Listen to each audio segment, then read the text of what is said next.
Scam daw si IMG? Una ko naman na-invite, naisip din namin yan. Kaya umattend kami ng training at nalaman namin na hindi naman pala. Mahigit 2 dekada na ang IMG sa Pilipinas. 22 years to be exact. Paano ito magiging scam? May mga iba't ibang opisina sa probinsya ang IMG, sa parte ng Luzon, Visayas at Mindanao. Of course, meron tayo sa iba't ibang parte ng Metro Manila. At meron din sa iba't ibang bansa at going worldwide. Kaya paano naging scam? Bakit si Senator Rapi Tulfo ay ambasador ni IMG? At si Corina Sanchez.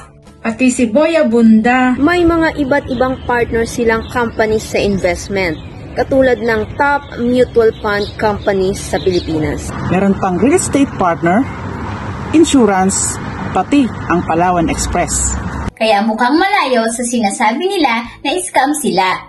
Kailangan lang talaga natin umattend ng training para ikaw mismo matuto katulad ko na ilang taon ng miyembro ni IMG. At ini-enjoy namin ang mga iba't ibang benepisyo dito. Libo-libo na ang miyembro ng IMG worldwide at unti-unti nang natutupad ang mga pangarap namin sa buhay. Kaya kabayan, join na!